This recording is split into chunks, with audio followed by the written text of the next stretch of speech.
ეს არის თერაპიული ზღაპრებისა და იგავების არხი. მე გახლავართ ფსიქოთერაპევტი მერაბ ბონიანი. ეს აგიკითხავთ იგავს, რომლის სათაურია თქმულება ქვიშაზე. მდინარე, რომელმაც თავისი გზა შორეული მთების სათავიდან დაიწყო, გაიარა რა სოფლების მრავალფეროვანი ლანდშაფტი, საბოლოოდ მიაღწია უდაბნოს ქვიშას. იმის მსგავსად, როგორ გადალახავდა ყველა სხვა წინააღმდეგობებს, მდინარე შეეცადა გადაელახა ესეც, მაგრამ მალე დარწმუნდა, რომ ქვიშის სიღრმეში გადაადგილების მიხედვით წყალი მასში სულ უფრო და უფრო მცირდებოდა და მიუხედავად იმისა, რომ გზა უდაბნოში მიემართებოდა, მდგომარეობა გამოუვალი იყო. მაგრამ უცებ იდუმალი ხმა გაისმა უდაბნოდან და უჩურჩულა მას. ქარი გადალახავს უდაბნოს და მდინარესაც შეუძლია ქარის მსგავსად მისი გადალახვა. მდინარე მაშინვე შეეპასუხა, რომ ის მიიწევს რა ქვიშაში და მხოლოდ შეისრულდება მის მიერ, ქარი კი დაფრინავს და სწორედ ამიტომ მარტივად გადალახავს უდაბნოს. შენ ვერ გადაული უდაბნოს ჩვეული გამოცდილი მეთოდით, ან გაქრები, ან ჭაობად გადაიქცევი. შენ უნდა მიენდო ქარის ნებას და ის მიგიყვანს დანიშნულების ადგილამდე. მაგრამ ეს როგორ შეიძლება რომ მოხდეს? მხოლოდ იმ შემთხვევაში, თუ მისცემ ქარს საშუალებას, რომ შთანთქას. ეს წინადადება მდინარისათვის მიუღებელი იყო. ბოლოს და ბოლოს არავის და არასდროს არ შთაუნთქავს იგი და თავადაც არ აპირებდა თავისი ინდივიდუალობის დაკარგვას, რადგან თუ კი ერთხელ მაინც დაკარგავ მას, მაშინ როგორ შეიძლება, რომ როდესმე ის უკან დაიბრუნო.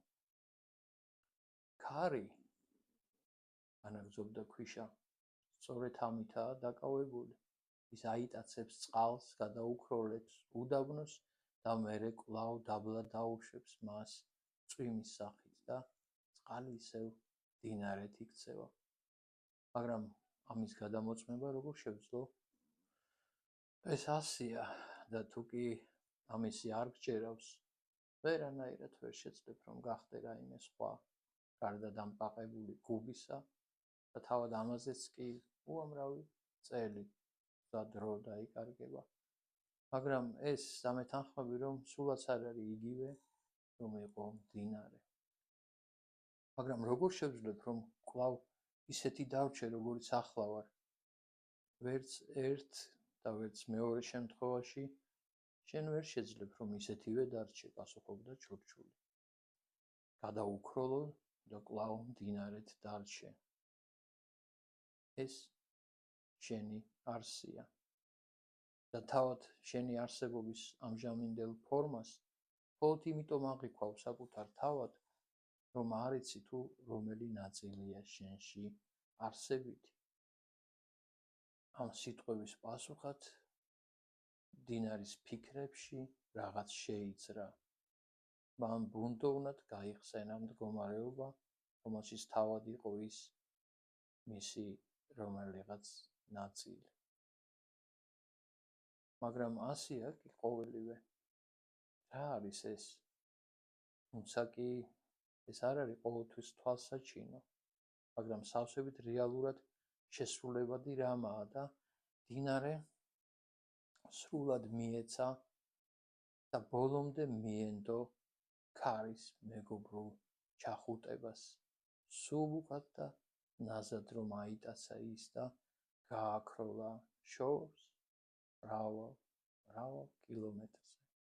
მიაღწია რა მთის მწვერვალს, მან ფრთხილად დაუშვა ქვემოთ და რადგან მდინარეს ჰქონდა ერთგვარი დაეჭვება, მან შეძლო თავის მეხსიერებაში უფრო საფუძვლიანად ჩაებეშთა ამ გამოცდილების ცვლილმანები.